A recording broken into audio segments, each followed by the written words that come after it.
اوس پورې بنی اسرائیل ته خطاب شروع، اوس امت محمدی صلی الله علیه وسلم ته خطاب، او د خطاب په ابتدا کې دا ویل چې یا ایها الذین آمنوا استعینوا بالصبر والصلاة.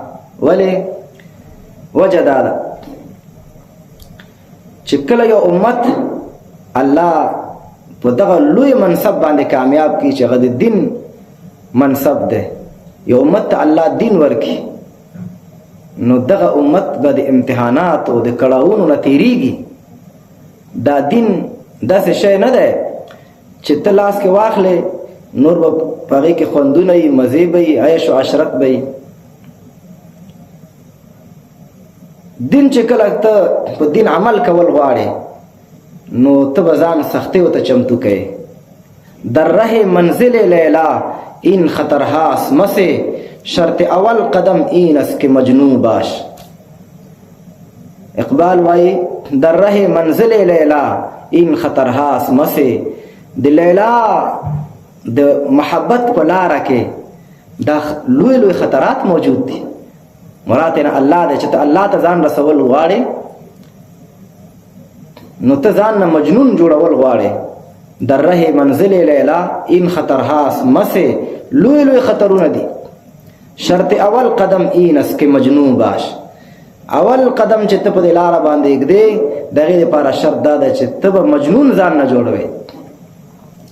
مجنون چې څنګه د لیلا په عشق او محبت کې سرګردان او هر تکلیف ته، هر کړاو ته، هر مصیبت ته هغه ځان چمتو کړو، همدغه رنګې ته د الله سره محبت کوې، د الله د محبت دپاره به ته هرې قربانۍ ته ځان چمتو کوې.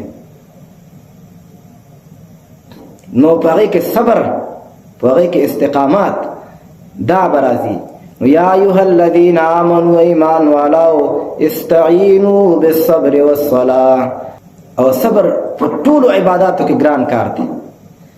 طاعت او عبادت کې چې صبر در کې نه وي نشي کولی، او د ګناهونو نه په ځان ساتلو کې چې صبر ماده در کې نه وي نشي کولی. مصیبتونه چې در باندې راځي د الله د دین په لاره کې چې صبر در کې نه وي نشي برداشت کولی. په څه به صبر کوو؟ الله فرمای ولا تقولوا لمن يقتل في سبيل الله اموات. صبر به تر مرګ پورې چې د الله د دین دپاره سر کټ کولو ته تیار تر دې ځي پورې به ته صبر کوې، خپل سر نه به تیریږي د الله د دین دپاره. یہ شہادت گاہ الفت میں قدم رکھنا ہے، لوگ آسان سمجھتا ہے مسلمان ہونا. اقبال وائی دا د شهادتونو په میدان کې پخه کې خودل دي. خلق وایي چې ډېر آسان دی مسلمانی دومره آسانه نه ده. خدا کومه مسلمانی چې خلکو روانه کړه دا خو آسانه مسلمانی ده. خالی مونځ کوه د کلمې په معنا هم صحیح نه پوهېږي خلک. داسې مسلمانی خو ډېره آسانه ده. که داسې مسلمانی موږ نه غوښتلی په عربو کې به ډېرو خلکو اسلام راوړی په هغه زمانه کې نبي علیه السلام سره، خو هغوی د اسلام د تقاضاو نه خبر وو چې دا اسلام یوازې د کلمې په خوله ویلو باندې دین نه دی، دا به ټول ژوند د دین سره برابر دی. اگر گویم مسلمانم بلرزم که دانم مشکلات لا الاره.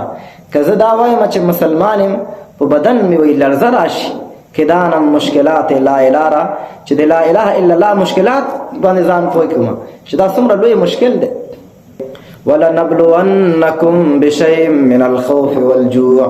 امتحان و آزمایش به راځي. لام تاکید بانون تاکید ثقیله. ولنبلونکم، الله فرمای خامخا آزمایش به کوو موږ په تاسو. آزمایش به راځي. که ته دا وایې چې اسلام او مسلمانی دا دی وي، سهولتونه دی وي، اقتصاد مو دی ښه وي، وطن مو دی آباد وي، اوس خیر خیرت وي، کاروبارونه دی پریمانه وي، نو داسې مسلمانی خو بیا ډېر آسانه ده چې ته مسلمانه مې، ته جنتی مې، تا باندې مشکلات هم را نشي، تا باندې پابندیان هم ونه لګولی شي، اقتصادي مشکلات هم نه وي. وایي امارات اسلامي چې راغلی دا خو ډېر ښه کار شوی دی، خو کاروبارونه نشته.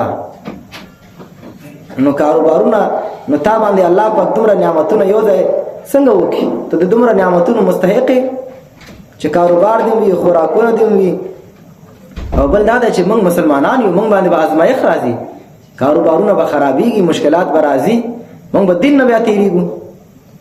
ولنبلونکم الله فرمایي خامخا ازمایښت به کوو موږ په تاسو بشیء په یو معمولي څیز سره من الخوف د یرې نه، یره به راځي، والجوع او د ولږې نه ولږه به راځي، ونقص من الاموال او په کموالي د مالونو سره، مالونه به کمیږي، اقتصاد به خرابېږي.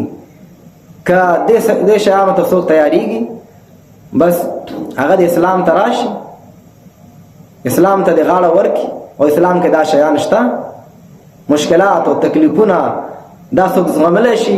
اسلام د دغه مشکلات او د کړاوونو دین دی، خو الله بیا تعالی بیل یو سکون هم درکوي، او اسلام کې بیا بیل سکون وي. که چا د زړه نه دا اسلام قبول کړو هغه ته بیا الله ډېر عجیب د زړه سکون ورکوي، چې هغه څوک چې هغه کې اسلام نه وي، دین نه وي، معنویت نه وي، روحانیت نه وي، هغه بیا که ظاهره کې هر څه پرېمانه وي خو زړه کې بیا سکون نه وي.